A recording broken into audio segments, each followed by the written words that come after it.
Today, we begin to interpret a book, published in February 2023 titled, How Big Things Get Done. The surprising factors that determine the fate of every project, from home renovations to space exploration, and everything in between.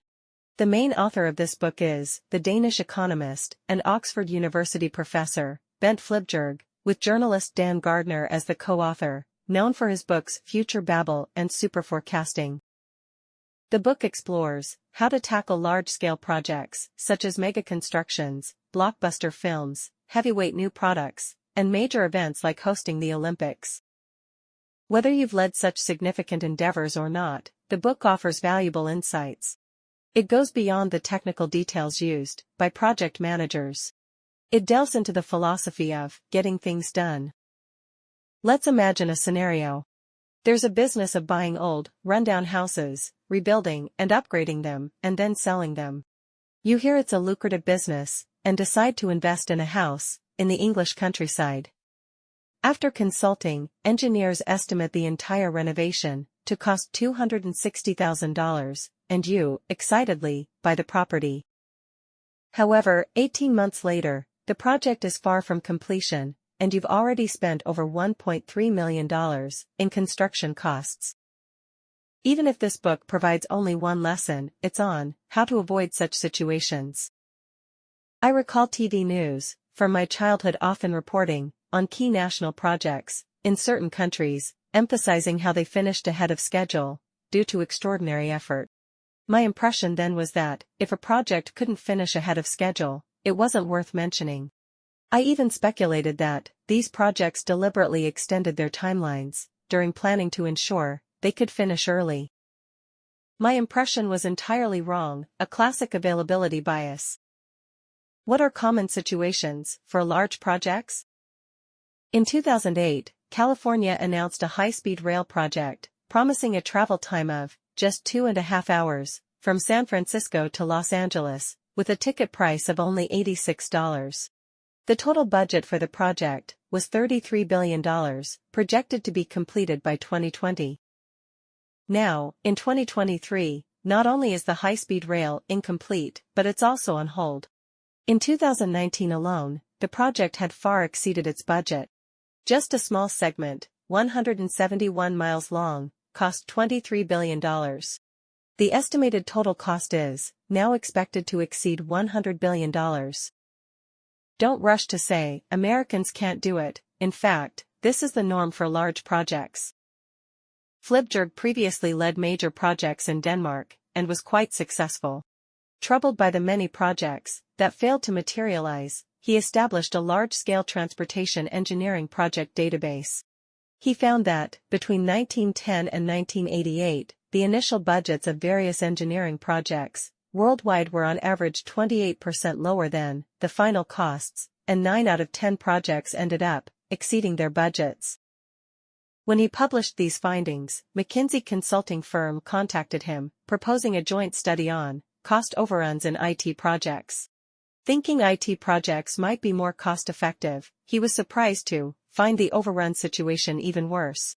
So he expanded the study to include various fields like defense, nuclear energy, aerospace, mining, petroleum, and events like the Olympics.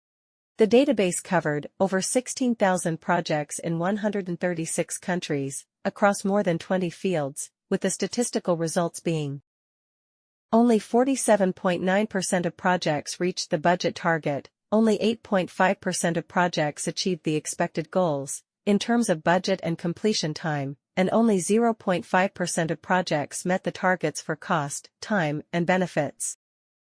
In other words, when undertaking a large project, it's highly likely to cost more money, take longer than anticipated, and even if you spend a lot of time and money, the actual benefits may not meet the initial expectations. Flyvbjerg calls this law the iron law of megaprojects. Budget overruns, time delays, and insufficient benefits. While the book doesn't focus much on China, this law is relatively independent of cultural factors. Germany, known for efficiency, had colossal waste in projects, like the Berlin New Airport. Switzerland, with its precision watches and incredibly punctual trains, had a tunnel project that exceeded the budget by over 100%. No matter who you are, undertaking large projects is likely to be a losing proposition. Moreover, there may be fatal dangers. Flyvbjerg's statistical analysis revealed that the situation of large projects exceeding the budget is not a normal distribution, but a power law distribution, also known as a fat tail distribution. A normal distribution is relatively safe, like human height, with most cases around the average, and very few extremely short or tall individuals. On the other hand, a power law distribution is prone to extreme situations, known as black swan events. In projects, this manifests as the likelihood of extremely absurd cost overruns. For example, in 1991, Boston, concerned about severe traffic conditions, came up with the idea of putting the main traffic underground, replacing elevated highways with tunnels. This big dig plan lasted for a staggering 16 years, with actual costs exceeding the budget threefold. Take another example, we've discussed before, the James Webb Space Telescope. Originally expected to be completed in 12 years, it took 19 years to finish, with the final cost reaching $8.8 billion, 450% over budget. Moreover, if the budget exceeds too much, it could directly bring down a large company. In the past, there was a chain of supermarkets, in the United States called Kmart, once as renowned as Walmart. In 2000, noticing other companies venturing into the internet, Kmart initiated its IT project. The costs kept increasing, and within just 2 years, the company went bankrupt. The jeans manufacturer Levi Strauss also wanted to undertake its IT project, with a budget of $5 million. This figure sounded reasonable because, after all, how expensive could it be to create a website for selling jeans? But the actual cost wasn't $5 million, or even $50 million. It was a whopping $200 million. Fortunately, Levi Strauss survived, but the CIO was removed from the position. It's a costly venture for the uninitiated in the field of IT. However, not all large projects end this way. Some projects are highly successful, such as the Empire State Building. In 1929, L. Smith, a former governor of New York and a tycoon, decided to construct a skyscraper in the most prosperous area of New York, resembling a pencil in height. This was an unprecedented construction, destined to cause a sensation.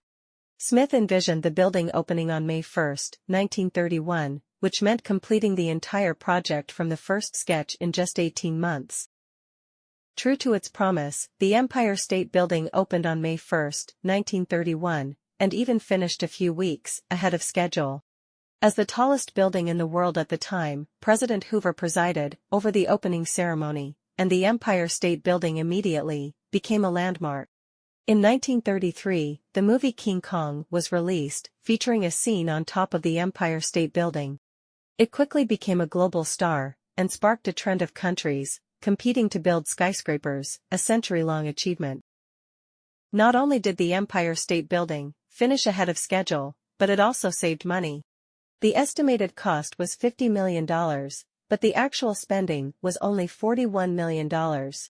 America at that time was a bit like China several years ago, driving everywhere, with ambitious entrepreneurs eager to do the most remarkable things. The Empire State Building gained substantial rental income, making it an extremely successful project. There are several such cases. The Hoover Dam was completed 2 years ahead of schedule, and its cost was slightly lower than the budget. Boeing took only 28 months, from design to manufacturing, for the 747 aircraft. Apple hired its first employee for developing the iPod in late January 2001, and delivered it to global users by November of the same year. How were these projects accomplished? Successful projects share similarities, and failed projects also have patterns. There are rules at play here. Flyvbjerg concludes that the general pattern for failed projects is think fast, act slow. Everyone is enthusiastic at the beginning, only to discover unforeseen problems once started, causing slow progress. Due to the slow progress, more problems arise, further delaying the project. In contrast, successful projects follow the pattern of think slow, act fast. Given the tight timeline for the Empire State Building, the initial design phase was meticulous. Before the official start of construction, architects had detailed plans for the number of steel beams, rivets, bolts, various types and quantities of soil, and building materials. Everything was meticulously calculated. So when actual construction began, everyone knew what to expect, and the process was entirely standardized. Workers became more efficient as the project progressed, resembling an assembly line. This is the role of planning. Thorough planning in the early stages allows for swift action in later stages. But fast action itself is crucial, because, as the Chinese saying goes, the night is long, and dreams are many. In 2022, after Boris Johnson was forced to resign, Liz Truss became the third female prime minister in British history, but people weren't very familiar with her. Seeing this as an opportunity, a biographer hurriedly wrote a biography of Truss. However, just after the biography was completed, and before its release, Truss became prime minister for only 49 days, ousted due to fiscal policy. Throughout the project, various things can happen.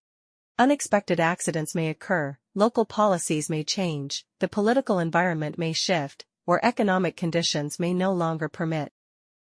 Furthermore, complex projects face the issue of dynamic dependencies, meaning various parts of the system are interconnected, affecting each other. A problem in one area becomes a problem for the entire system. In March 2021, a cargo ship named Ever Given got stuck in the Suez Canal for 6 days, causing hundreds of other ships to wait. The global trade was significantly impacted. Events like these are unavoidable, even with the best planning. The only solution is to act quickly. Finish the project swiftly to minimize the probability of mishaps. However, China has another saying besides, the night is long, and dreams are many, which is haste makes waste. How does this fit into the equation? This brings us to Flyvbjerg's key theory. Projects should be divided into 2 phases. The first phase is the planning stage, focusing solely on creating a plan, thoroughly considering every aspect of the project. Initially, you have a vague idea that needs detailed refinement, outlining comprehensive steps, and preparing for potential issues when the project starts. Once the blueprint is ready, you move on to the second phase. Execution. In the film industry, the initial stages are called development, and the later stages are called production. In the construction industry, it's called design in the early stages, and construction in the later stages. The meaning is the same. The first phase involves thinking, while the second phase involves action. However, these 2 phases are asymmetrical. The thinking phase is undoubtedly crucial, but as it's mostly done on paper, it's relatively inexpensive. Therefore, it's okay to take a bit more time, or be a bit faster. Especially for creative activities, which naturally require more time. Once you enter the execution phase, you have to be fast. This is because the costs of the execution phase are incomparable to those of the thinking phase. For instance, in filmmaking, the initial stages of scriptwriting and script polishing can be extended without much trouble. But once you enter the filming stage, actors and extras are already hired, the film crew is consuming resources daily, and any delays immediately lead to exceeding the budget. And with any delay, you're bound to encounter more unexpected issues. So, to succeed in large projects, the fundamental principle is to plan and then act. Plan slowly and act swiftly. As the saying goes, not moving is like a mountain, moving is like a fire. Abraham Lincoln had a saying, if I had 6 hours to chop down a tree, I would spend the first 4 hours sharpening the axe. This meaning of sharpening the axe doesn't delay. The cutting of wood is not about students needing to review diligently. It's the secret to the success of significant undertakings. Now, you might say this principle sounds simple. Why aren't more projects conducted this way? We'll explore this in the next section.